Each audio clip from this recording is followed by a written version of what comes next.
এই জীবন যেটা আপনি যাপন করেন, জানিয়ে আপনার এত অহংকার, বলুন এই জীবনে আপনার কি আছে? আপনাকে জন্ম দিয়েছেন আপনার মাতা, তারপর আপনাকে হাঁটতে শিখিয়েছেন, কথা বলতে শিখিয়েছেন, ভাষা শিখিয়েছেন, আরো অনেক কিছুই শিখিয়েছেন আপনার গুরু বা আপনার মাতা পিতা অথবা এই সংসার। ব্যবসা, বাণিজ্য, এই সবকিছুর সাধন অন্য কেউ দিয়েছেন। ধন অর্জন করার সাধনও অন্য কেউ দিয়েছেন। ধনও অন্য কারোর থেকেই লাভ করা হয়েছে। সম্মানটাও অন্য কোনো ব্যক্তি আপনাকে দিয়েছেন। জন্মের পর প্রথম স্নানও অন্য কারোর হাতে করতে হয়েছে। মৃত্যুর পরেও অন্তিম স্নানটাও অন্য কেউ করাবে। তাহলে এই সংসারে আপনার নিজের কি আছে? জীবন। শুধু এটাই আছে যেটা আপনার নিজের। আর এই জীবনকে উচিতভাবে যাপন করুন, পূর্ণরূপে তার সদ্ব্যবহার করুন, আর শ্রেষ্ঠ থেকে শ্রেষ্ঠ কর্ম করুন। যদি সময় এলে পরে অন্য কেউ আপনাকে কিছু দেয় আপনার যেটার প্রয়োজন ছিল, তাহলে সময় এলে আপনাকেও অন্যদের সব কিছুই দেওয়া উচিত। এই জীবনে যা কিছুই লাভ করেছেন তা উচিতভাবে ভালোবেসে উপভোগ করতে শিখুন, সবার মধ্যে ভাগ করে দিতে শিখুন। মনে রাখবেন, এই সংসারে এমন কিছুই নেই যা আপনার আর চিরকাল আপনার কাছেই থাকবে। আসুন আর আমার সাথে ভালোবেসে বলুন, রাধা রাধা। মানুষের জীবনে যখনই কোনো বিপদ আসে, মানুষ নিজের আশেপাশে দেখে, অন্য কাউকে খোঁজে, ভাবে কেউ এসে তাকে সাহায্য করবে। সে আশা করে যে কোনো ব্যক্তি এসে তার হাত ধরবে আর সেই বিপদ থেকে তাকে মুক্তি দেবে। কিন্তু প্রকৃতি আমাদের এই শিক্ষা দেয় না। কখনো কোনো পাখিকে দেখবেন, একটা পাখি যখনই কোনো ঝড় আসে কি করে? একটা ঝড় এসে তার বাসা ভেঙে দিয়ে যায়, তার বাসা নষ্ট করে দিয়ে যায়। সেই পাখি কিন্তু অপেক্ষা করে না যে কে তাকে এসে সাহায্য করবে। সে কখনো আশা করে না যে কেউ এসে তাকে আশ্রয় দেবে। সে নিজেই কর্ম করে, একটা একটা করে খড়কুটো সে আবার জড়ো করে আর নিজের বাসা পুনর্নির্মাণ করে। প্রকৃতি আমাদের এটাই শেখায় যে আমরা নিজেরাই প্রত্যেকটা সমস্যার সম্মুখীন হতে পারি। কারণ ঝড় অর্থাৎ সংকট আমাদের সবার জীবনেই আসবে, তার সম্মুখীন হতে হবে আমাদের, আর সেটাও নিজেদের শক্তি দ্বারাই। তার সম্মুখীন হওয়ার সময় নিজেদের সংযত করে রাখতে হবে, আর তার জন্য নিজের ওপর বিশ্বাস রাখা আবশ্যক। আর এই কথাটা বোঝাও আবশ্যক যে যত বড়ই সংকট আসুক না কেন, তার সাথে লড়াই করার মতো যে শক্তি প্রয়োজন, সেই শক্তি আমাদের মনেই নিহিত। শুধু সেই শক্তি খুঁজে নিন আর সেই বিপদের সম্মুখীন হন। এই সংসারের কোনো বিপদ আপনাকে বাধা দিতে পারবে না। আসুন আমার সাথে ভালোবেসে বলুন, রাধা রাধা। মানুষ সংঘর্ষ করেন জীবনের সামনে এগোনোর জন্য, সাফল্য লাভ করার জন্য, মহান কর্ম করার জন্য। কখনো সে জীবনে একা হয়ে যায়, আবার কখনো তার জীবনে অনেক সংখ্যক লোক চলে আসেন, তাদের সাথে ভিন্ন ভিন্ন ধরনের সম্পর্ক গড়ে ওঠে। কিন্তু তখনই সাবধান থাকা প্রয়োজনীয়, কারণ সব সম্পর্ক সত্য হয় না। যেমন দেখবেন, যখন সাফল্য আসে তখন জীবনে অনেকগুলো সম্পর্কও আসে, নতুন নতুন সম্পর্ক গড়ে ওঠে। কিন্তু যখন ব্যর্থতা আসে তখন খুব কম সম্পর্ক গড়ে ওঠে। আর বেশিরভাগ সময় এই ব্যর্থতার সময় গড়ে ওঠা সম্পর্ক আজীবন আপনার সাথে থেকে যায়। সাফল্য হোক বা অসফলতা, তার কোনো প্রভাব সেই সব সম্পর্কে পড়ে না। সেখানে সাফল্যের পরে যে সম্পর্ক গড়ে ওঠে, বেশিরভাগ সময় এমনও দেখা যায় যে তার মধ্যে বেশিরভাগ মানুষ আপনাকে নিজের কাজে লাগাবেন, আপনাকে ব্যবহার করবেন, সময় এলে পরে আপনাকে ঠকাতেও পারেন। এর অর্থ এটা নয় যে আপনি জীবনে নতুন সম্পর্ক বানাবেন না, অবশ্যই বানাবেন, কিন্তু ব্যক্তি এবং সম্পর্কের পরখ করা আবশ্যক, আর সময় সময় সেটা করা আবশ্যক। যে কটি সম্পর্ক আপনার জীবনে আছে, যারা আপনার সাথে জড়িয়ে সারা জীবন, যারা আপনার সাথেই থাকবেন, তাদের যত্ন নিন আর তাদের সাথেই অগ্রসর হন। আর আমার সাথে ভালোবেসে বলুন, রাধা রাধা। পথে সব থেকে বেশি গুরুত্বপূর্ণ হলো সম্পর্ক, কারণ এই সম্পর্কগুলো আমাদের সেই ব্যক্তির সাথে পরিচিত করায় যাদের হাত ধরে আমরা এই জীবনযাত্রার পথে অগ্রসর হই। এবার এই সম্পর্কে আপনার কথাবার্তা, আপনার ব্যবহার, এটা অত্যন্ত গুরুত্বপূর্ণ। তাই প্রশ্ন হলো, যাদের সাথে আমাদের এই সম্পর্ক গড়ে উঠেছে তাদের প্রতি আমাদের আচরণ কেমন হওয়া উচিত, তাদের সাথে কেমন ভাবে কথা বলা উচিত। এর একটা বড়ই সহজ উত্তর আছে, দর্পণ। আপনি নিজেকে যেভাবে দর্পণে দেখেন সেভাবেই দর্পণের দিকে তাকান এবং কল্পনা করুন যে আপনার স্থানে সেই ব্যক্তি আছে আর সে আপনাকে দেখছে। এবার বুঝতে চেষ্টা করুন যে আপনার কেমন ব্যবহার হওয়া উচিত, তার আপনার ব্যবহার কেমন হলে ভালো লাগবে আর কেমন হলে তার অনুচিত বোধ হবে। শুধু এইভাবেই সেই ব্যক্তিকে বুঝতে চেষ্টা করুন। কখনো কোনো মানুষের ভালোবাসার প্রয়োজন হয়, কখনো পথপ্রদর্শনের প্রয়োজন হয়, কখনো তিরস্কারের প্রয়োজন হয়, কখনো কটু সত্যের প্রয়োজন হয়, বা কখনো শুধু সঙ্গর প্রয়োজন হয়। যদি দুজন ব্যক্তি এভাবেই একে অপরকে বুঝে অগ্রসর হন তাহলে এই সম্পর্ক আজীবন চলতেই থাকবে। আসুন আমার সাথে ভালোবেসে বলুন, রাধা রাধা। আমরা সবাই জীবনের সামনে এগোতে চাই আর সামনে এগোতেও থাকি। আর যখনই কোনো ব্যক্তি জীবনের সামনে এগোতে থাকে তখন তার পথে নিশ্চিত রূপে বাধা আসে। তখন মানুষ ঈশ্বরের কাছে প্রার্থনা করে যে, হে ঈশ্বর, আমার জীবনে যেন কোনো বাধা না আসে, আর যত বাধা আছে তার হাত থেকে আমাকে রক্ষা করে নিও। পূর্ণরূপে একটি নিরাপদ জীবনের কামনা করে। কিন্তু সত্যি কথা বলতে এই বাধাগুলো কিন্তু কিছু মাত্রায় আমাদের কাছে আবশ্যক। যদি এই বাধা না থাকে তাহলে আমরা সামনে এগোতে পারবো না। একটা উদাহরণ দিই, যখন আমরা হাঁটি তখন এই মাটির একটা আকর্ষণ বল থাকে যেটা আমাদের নিচের দিকে আকৃষ্ট করতে থাকে। সেই কারণেই সামনে পথ চলা কঠিন হয়ে যায়। কিন্তু এই আকর্ষণ বলের কারণেই আমরা সামনে অগ্রসর হতে পারি, কারণ এই আকর্ষণ বল আমাদের ধরে রেখে দেয়। তার জন্যই আমরা মাটির ওপর টিকে থাকতে পারি।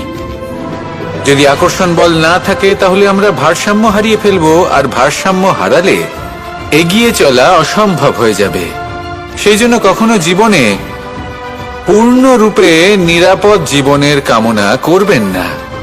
এই যে বাধাগুলো আসে তা কোনো না কোনো কারণে আসে। এটা কেন আসছে সেটা বুঝুন, এদের স্বাগত জানান। এর থেকে যে শিক্ষা লাভ করবেন সেটাই আপনাকে এগিয়ে নিয়ে যাবে। আসুন আর আমার সাথে ভালোবেসে বলুন, রাধা রাধা। মানুষ নিজের জীবনে সবকিছু লাভ করতে পারেন, সম্পত্তি, সাফল্য, সুখ, স্বাচ্ছন্দ্য, কিন্তু তারপরেও তার মনে একটি ভয় থেকে যায় যে কখনো যেন এমন কিছু না হয় যেটা ওকে এসে ভেঙে দেবে, তার অন্তর্মনকে ভেঙে দেবে, তার আত্মাকে ভেঙে দেবে।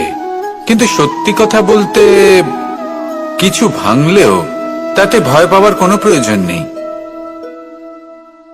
ভাঙার পরেই কিন্তু নতুন নির্মাণ হয়।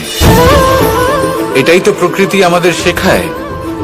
এই দেখুন না, যখন এই মেঘ বিভাজিত হয়, ভেঙে পড়ে, তবেই তো বর্ষা আসে, আর বর্ষার পরেই এই মাটির সিঞ্চন হয়। একটি বীজ সেটা ভাঙার পরে তবেই সেখান থেকে সে অঙ্কুরিত হয়। তাই ভেঙে পড়ার কথা শুনে ভেঙে পড়বেন না। তারপর যে সব নির্মাণ হতে চলেছে তার উপর মনোনিবেশ করুন। আর হ্যাঁ, যদি সংসারে এমন কিছু থাকে যা ভাঙবেন না, তাহলে সেটা হলো বিশ্বাস। জীবনে কখনো কারোর বিশ্বাস ভঙ্গ করবেন না। যখন ব্যক্তির বিশ্বাস ভঙ্গ হয় তখন তার আত্মা আহত হয়। আসুন আমার সাথে ভালোবেসে বলুন, রাধা রাধা। মানুষ যখনই কোনো কাজ করেন তখন ওনার মনে একটা প্রশ্ন অবশ্যই আসে যে এই কাজের পরে লোকে নিন্দা করবে নাকি প্রশংসা করবে। এই বিষয়ে ভাবতে ভাবতে ওনারা এটা বুঝতে ভুলে যান যে নিন্দা এবং প্রশংসার বিষয় ভেবে ওনারা নিজেদের একাগ্রতা এবং সমর্পণ দুটোই হারিয়ে ফেলেন। নিন্দা হবে ভেবে ভয় পাওয়ার কি প্রয়োজন? নিন্দাতে অনুচিত কি আছে? উচিত দৃষ্টিভঙ্গি দিয়ে ভেবে দেখুন। নিন্দা এবং প্রশংসা এই দুটোই হলো অনিবার্য।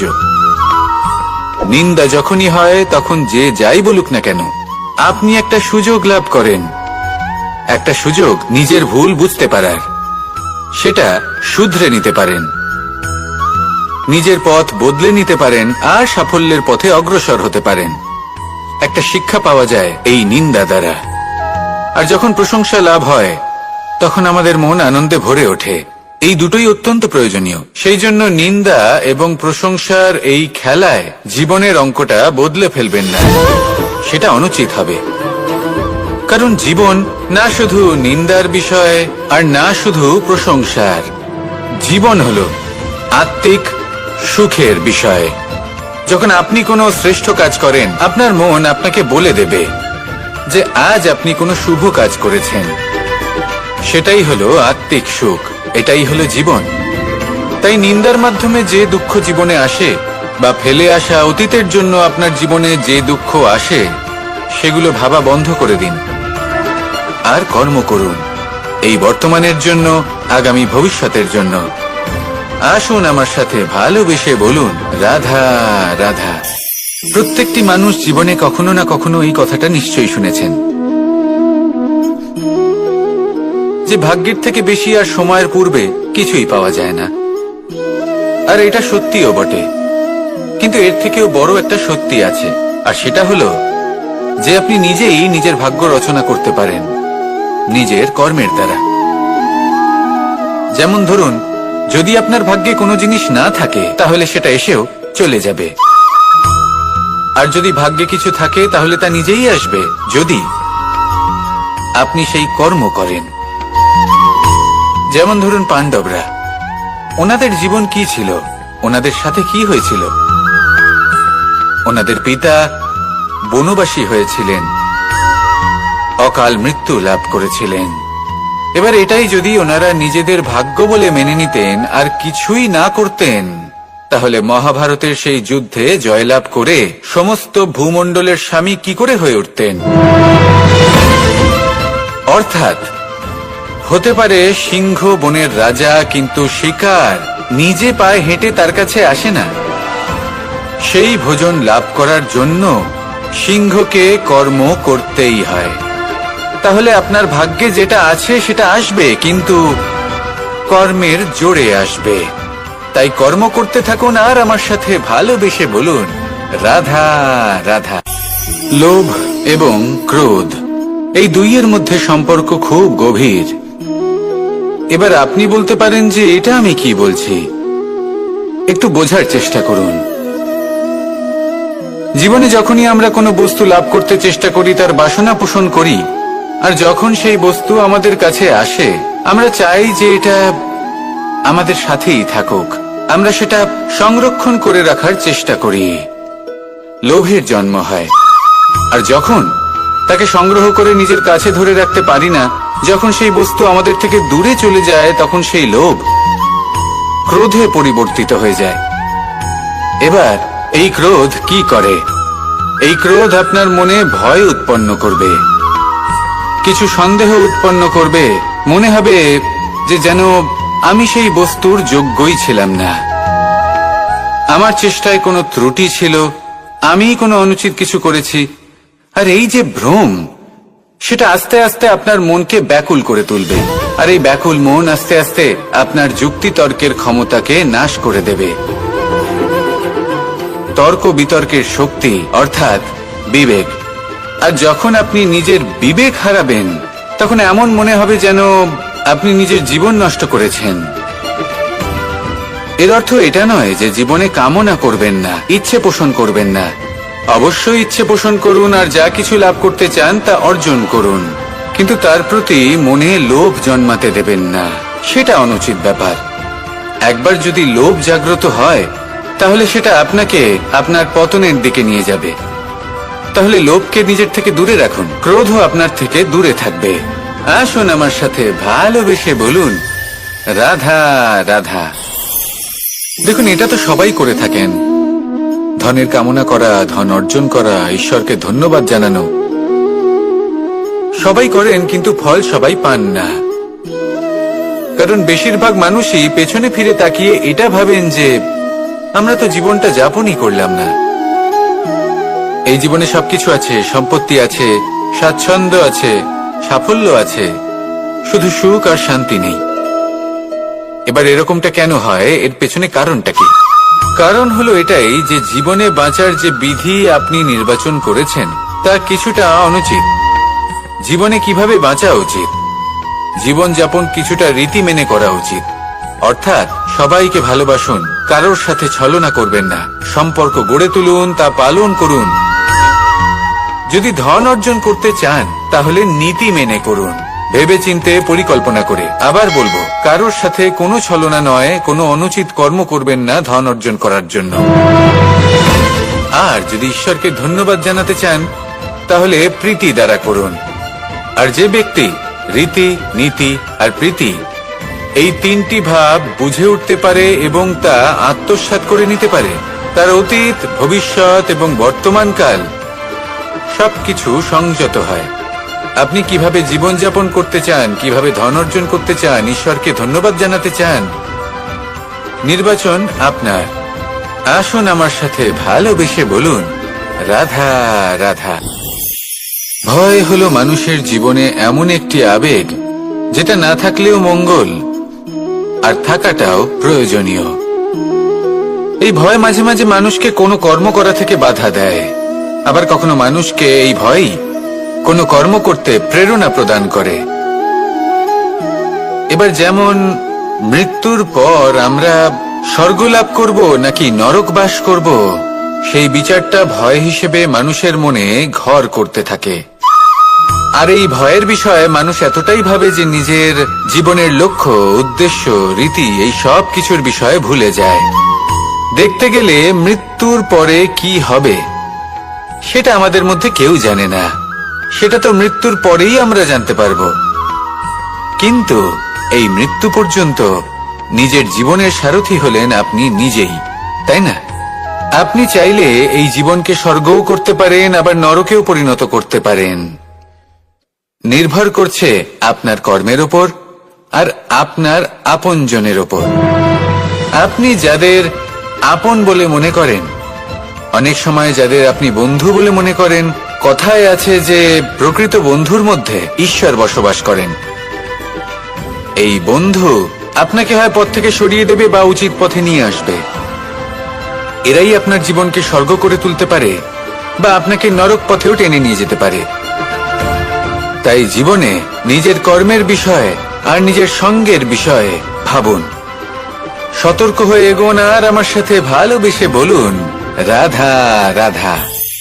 আমরা সবাই প্রত্যেকদিন পরিশ্রম করি, কিন্তু আমাদের মনে কখনো না কখনো এই প্রশ্ন অবশ্যই আসে যে সবসময় জীবনে অগ্রসর হওয়ার জন্য সেই পথেই কি চলা উচিত যেটা পূর্ণরূপে সুরক্ষিত, নাকি এমন পথেও চলা উচিত যে পথে একটু সংকটও আসতে পারে। এবার আমি আপনাদের বলবো যে বিকাশ কিভাবে হয়। ছোট্ট একটা উদাহরণ দিই বিকাশের। আমরা ছোটবেলায় কিভাবে হাঁটতে শিখি। যখন আমরা শিশু অবস্থায় থাকি তখন আমরা একটি পা মাটিতে রাখি, দ্বিতীয় পাটি আমরা শূন্যে উত্তোলিত করি, তারপর সেই পা আমরা আবার মাটিতে রাখি আর তার উপর ভিত্তি করে আমরা আবার অন্য পাটা ফেলি। ঠিক এভাবেই আমরা হাঁটতে শিখে যাই।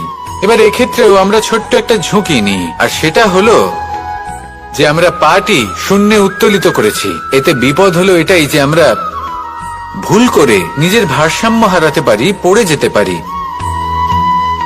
অনেকবার পড়েও যাই, কিন্তু তারপরে কি হয়, আমরা আবার উঠে দাঁড়াই আর চলতে শুরু করে দিই, আর ঠিক এভাবেই আমরা হাঁটতে শিখে যাই। এমন জীবনেও হয়। জীবনেও এইভাবেই কর্ম করতে থাকুন। এমন কিছু কর্ম করলেন যার ফলে বিপদ আসতেই পারে, পরাজয় হতেই পারে, কিন্তু সেটা পার করলেই বিকাশ সম্ভব। তাই কর্ম করতে থাকুন আর আমার সাথে ভালোবেসে বলুন, রাধা রাধা। কখনো কখনো আমরা অনেক কিছু ভাবি,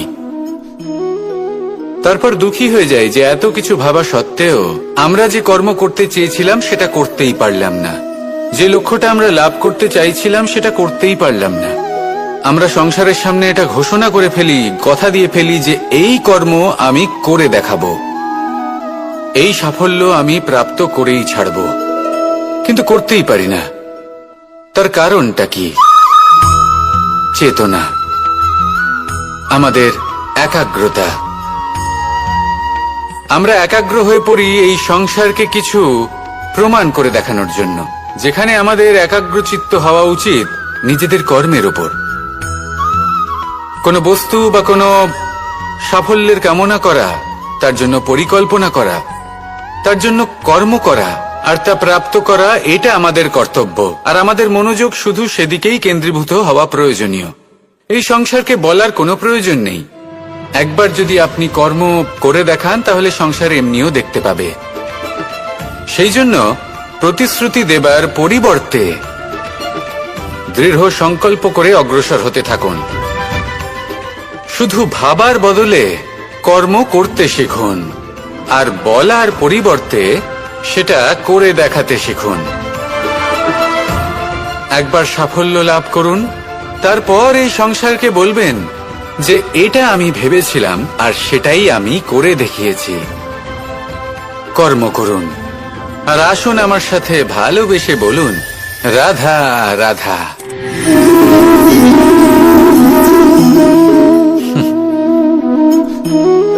এই স্মৃতিগুলি কি অসম্ভব মূল্যবান, তাই না? শুধু তাদের প্রয়োজন হলো একটি মাধ্যম। যেমন মাখনে ভরা এই মাটির হাঁড়ি দেখে আমার বৃন্দাবনের কথা মনে পড়ে গেল। দেখতে গেলে দ্বারকাধীশ যখন চাইবেন, যেখানে চাইবেন, সর্বোত্তম প্রজাতির মাখন খেতে পারেন, কিন্তু সেই মাখনে, বৃন্দাবনের মাখনের মতো সেই আনন্দ, সেই প্রেম কোথায় আছে?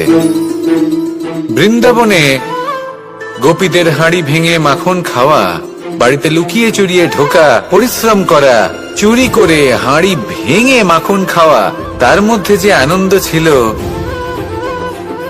সেটা কোনো পাত্রে রাখা মাখনে কি পাওয়া যায়?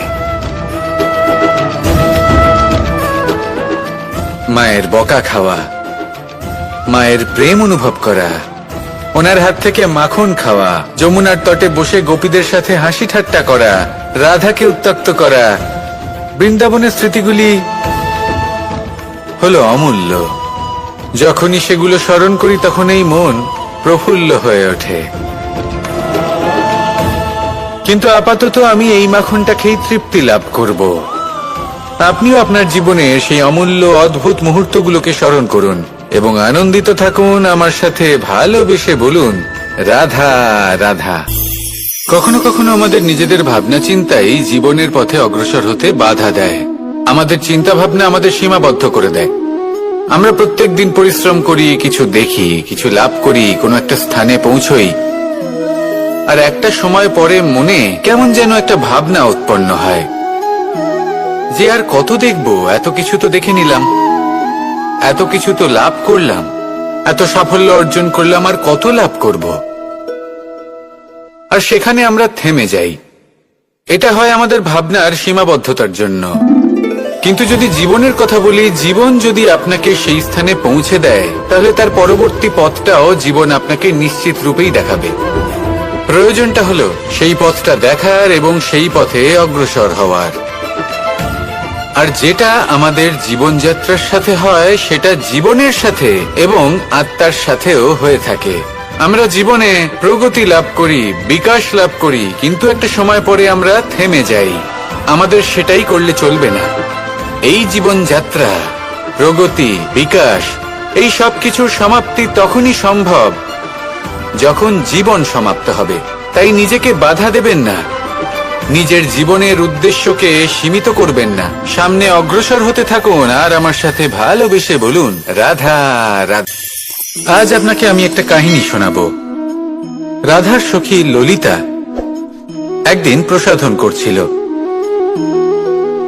ও দর্পণে নিজেকে দেখল, আর তখন ওর প্রসাধন ওর ভালো লাগলো না। ও বারংবার নিজের প্রসাধন বদলাতে থাকলো আর দর্পণের দিকে তাকালো। কখনো ফুল বদলালো, কখনো বস্ত্র বদলালো, কখনো আভূষণ বদলালো। কিন্তু কিছুতেই নিজের প্রসাধন ওর ভালো লাগলো না। ওর মনে হতে লাগলো যেন ওর রূপ ওকে ত্যাগ করেছে। ও এই কথা রাধাকে বলল। রাধা ওই দর্পণের দিকে তাকালো, একটা বস্ত্র নিল আর সেই দর্পণকে স্বচ্ছ করে তুলল। তারপর ললিতা ওই দর্পণের দিকে তাকালো আর ও নিজের উদ্ভাসিত রূপ দেখতে পেল, নিজের সৌন্দর্য দেখতে পেল। তাৎপর্য মালিন্য দর্পণে ছিল, তার রূপে নয়। ঠিক সেইভাবেই এই দর্পণের মতোই হলো আমাদের মন। যদি এতে মালিন্য থাকে তাহলে এই সংসারের সবকিছুই মলিন বলে মনে হবে।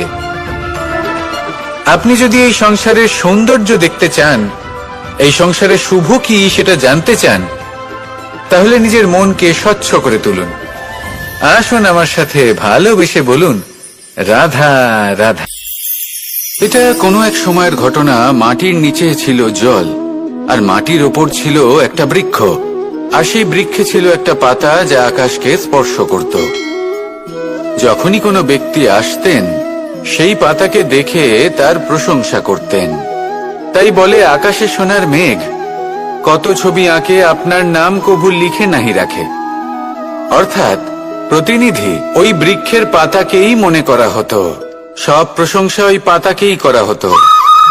যেখানে চোখের আড়ালে থাকা সেই জল মাটির নিচে থেকে নিঃস্বার্থভাবে নিজের কাজ করে যেত, সেই বৃক্ষকে শক্তি প্রদান করত। কয়েকদিন পরে সেই পাতার অহংকার হতে শুরু করলো। সে ভাবতে শুরু করলো যে আমি হলাম এই জলের অস্তিত্ব, আমি আছি সেই কারণেই এই জলের কথা স্মরণ করা হয়। আর কিছুদিন পরে সেই বৃক্ষ সেই জল শোষণ করা বন্ধ করে দিল এবং সর্বপ্রথম মৃত্যু হলো সেই পাতার।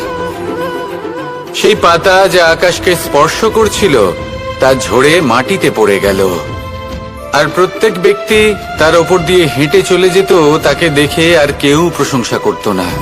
সেই জন্য জীবনে কখনো অহংকার করবেন না, বিশেষ করে তাদের কখনো অহংকার প্রদর্শন করবেন না যাদের কারণে আপনি সাফল্য লাভ করেছেন, যারা আপনার জীবনের আধার। চিরকাল তাদের প্রতি কৃতজ্ঞ থাকুন, তাদের সাথে সম্পর্ক বজায় রাখুন, তাদের সাহায্য করুন আর আমার সাথে ভালোবেসে বলুন, রাধা রাধা। পরম শক্তি প্রকৃতি, এ হলো এই সংসারে সব থেকে বেশি শক্তিশালী। এই প্রকৃতির সামনে কারোর কোনো অস্তিত্ব নেই।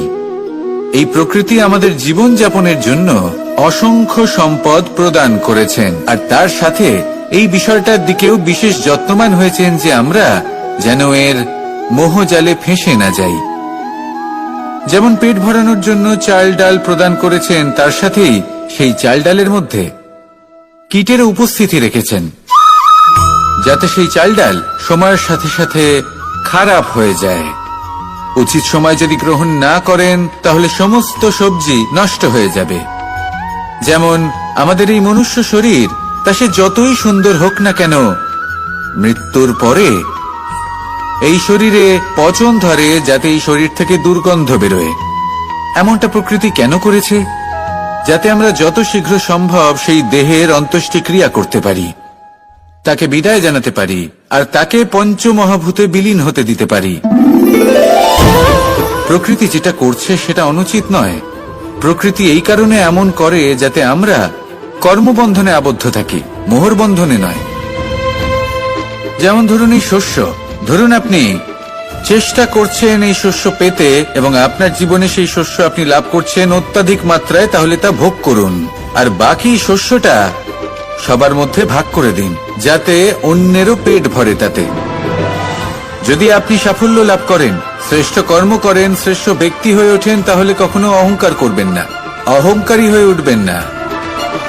সেই সাফল্য, সেই শ্রেষ্ঠত্বর সদ্ব্যবহার করুন অন্য কারোর জীবন প্রকাশময় করার জন্য। তবেই আপনার সেই সাফল্য, আপনার শ্রেষ্ঠত্ব জীবনে আরো ঊর্ধ্বমুখী হবে।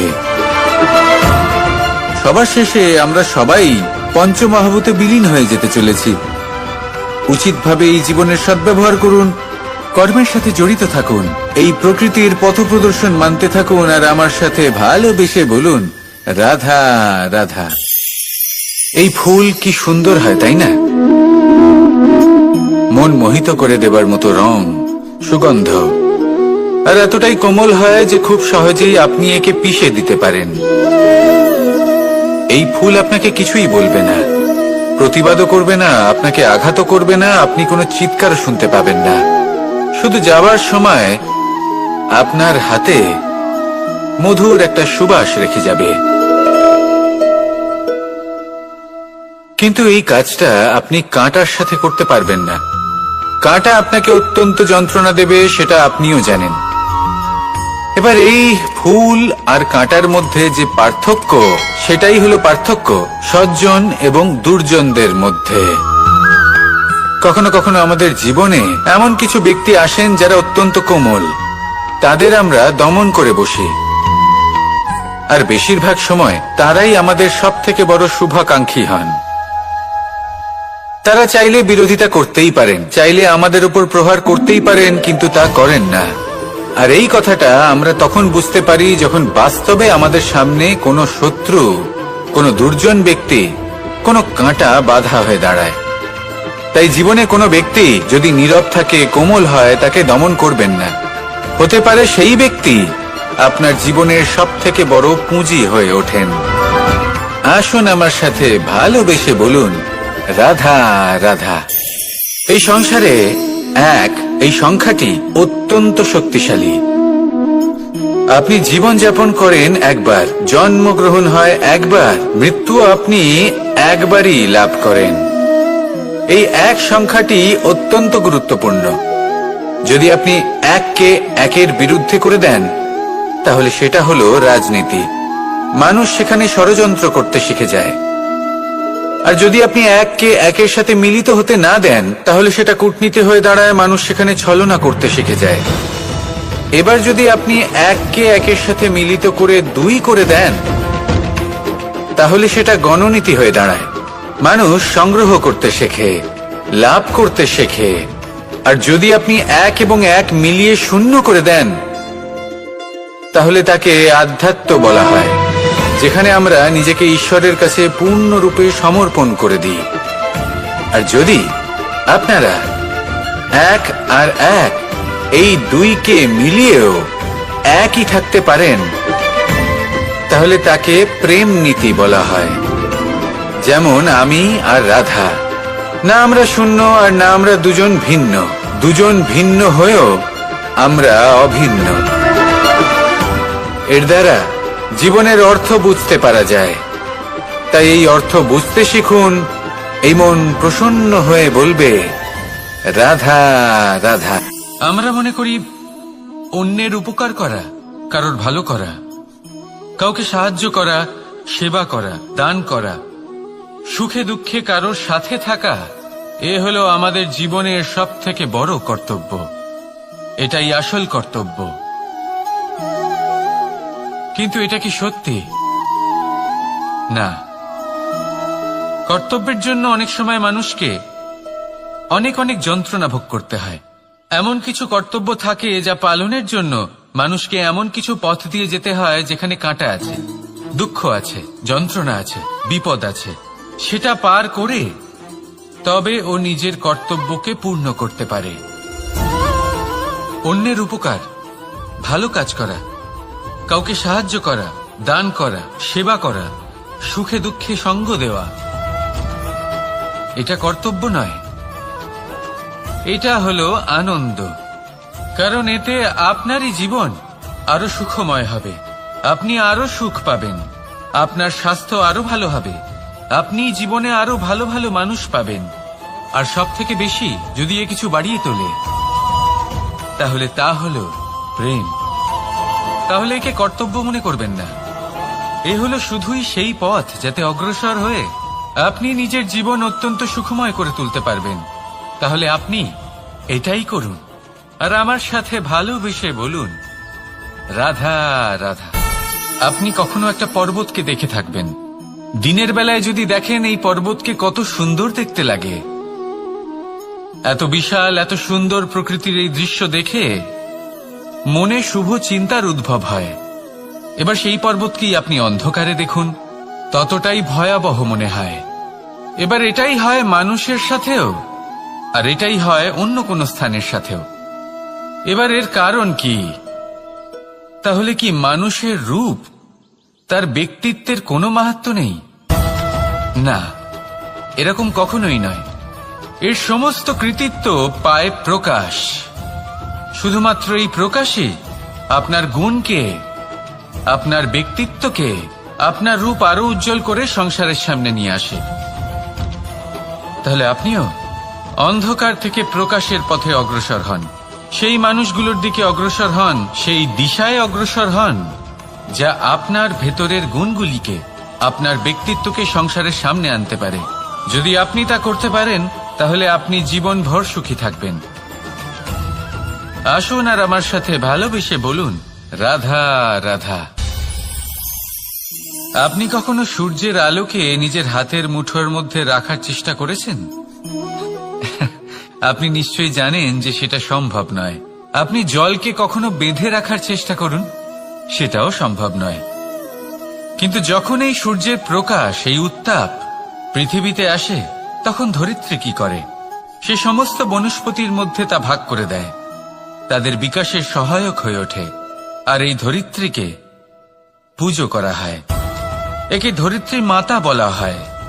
সেই রকমই চন্দ্রমা রাত্রে যখন উজ্জ্বল হয়, নিজের আলো বিকশিত করে, তখন পথচারী পথিককে তার পথ দেখায়। সেই জন্য চন্দ্রমাকে দেবতা বলা হয়। ঠিক সেইভাবেই আপনি কখনো এই প্রকৃতিকে বেঁধে রাখার চেষ্টা করবেন না। একে আগলে রাখতে শিখুন, একে ভাগ করে নিতে শিখুন, ঠিক প্রেমেরই মতো। এই প্রেমকে কখনো নিজের হাতের মুঠোয় আবদ্ধ করার চেষ্টা করবেন না, বরং একে মন খুলে ভাগ করে নিতে শিখুন। এটা যদি আপনি শিখে নিতে পারেন তাহলে নিজেকেও প্রসন্ন রাখতে শিখে যাবেন, অন্যদেরও প্রসন্ন রাখতে শিখে যাবেন। আসুন আর আমার সাথে ভালোবেসে বলুন, রাধা রাধা। দুঃখ কি, ভয় কি, এদের কিছুটা এইভাবে ভাবা যেতে পারে।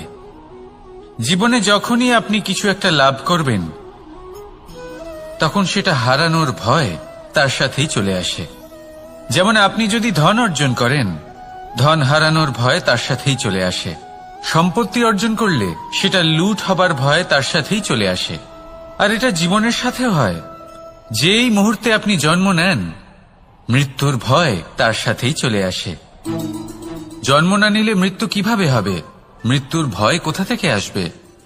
এবার এই ভয় কি সেটা আপনাকে বুঝিয়ে বলি। এই ভয় যদি মনের মধ্যে থাকে, জীবনে থাকে, তাহলে যা কিছু লাভ করবেন, সুখ, সম্পত্তি, সুবিধা, ধন, এইগুলি লাভ করার একটা আনন্দ থাকে, এদের সাথে জীবনযাপন করার একটা আনন্দ থাকে। এই ভয় সেই আনন্দ আপনার থেকে কেড়ে নেয়। ধরে নিন কাল আপনার মৃত্যু হতে চলেছে। এবার কালকের মৃত্যুর ভয় আজই মনে পুষে রাখলে, তাহলে এই ভয় আজকের সুখ, আজকের শান্তি আপনার থেকে কেড়ে নেবে। ভয় এটাই করে। সেই জন্য মনে রাখবেন, ভয়ের সঙ্গ আপনি ত্যাগ করে দিলে জীবন যাপনের যে সুখ তা চিরকাল আপনার সাথে থাকবে। আসুন আর আমার সাথে ভালোবেসে বলুন, রাধা রাধা। আপনি কখনো কোনো পর্বতে চড়েছেন? কথায় আছে, যখন আমরা পর্বতারোহণ করি, ওপরে ওঠার সময় দুর্ঘটনার সম্ভাবনা কিছুটা কমে যায়। সেখানেই যখন পর্বত থেকে নিচে নামি, তখন দুর্ঘটনার সম্ভাবনা অত্যন্ত বৃদ্ধি পায়। অর্থাৎ নামার সময় আমাদের আরো ভারসাম্য বজায় রাখতে হয়, আরো সাবধানে থাকতে হয়, অর্থাৎ বিবেককে জাগিয়ে রাখতে হয়। এবার জীবনেও সাফল্যের পর্বত আরোহণের সাথে এটাই হয়। যখন আমরা সাফল্যের পর্বত আরোহণ করতে থাকি, তখন এমনি আমাদের লক্ষ্য আমাদের গন্তব্যের দিকে থাকে। আমরা নিরন্তর পরিশ্রম করি, চেষ্টা করতে থাকি, আমাদের মধ্যে সেই উৎসাহ থাকে, সেই সাহস থাকে। কিন্তু একটা কথা সত্যি, সমস্ত আরোহণের পরে অবরোহণ থাকে। আর এই অবরোহণই থাকে যেখানে বেশিরভাগ মানুষ নিজের ভারসাম্য বজায় রাখতে পারেন না, আর সেখানেই ভেঙে পড়েন। তাই জীবনে যদি সাফল্যের শিখরে পৌঁছতে চান তাহলে আপনাকে নিরন্তর প্রয়াস করতে হবে, সংঘর্ষ করতে হবে, পরিশ্রম করতে হবে আর নিজের লক্ষ্যের দিকে একাগ্রতা কেন্দ্রীভূত করতে হবে। তাহলে আপনি নিজের লক্ষ্য অবশ্যই পাবেন। কিন্তু যখন অবরোহণের সময় আসবে, যা নিশ্চিত রূপে আসবেই, তখন আপনাকে সংঘর্ষ করতেই হবে, ধৈর্য ধরতেই হবে, সাবধানে থাকতেই হবে, ভারসাম্য বজায় রাখতেই হবে। এটা হলো অত্যন্ত আবশ্যক, কারণ পরবর্তী সাফল্যের শিখরে আপনাকে পৌঁছতেই হবে, আর তার জন্য আপনাকে সুরক্ষিতভাবে অবরোহণ করতেই হবে, ঠিক কিনা? আসুন আর আমার সাথে ভালোবেসে বলুন, রাধা রাধা।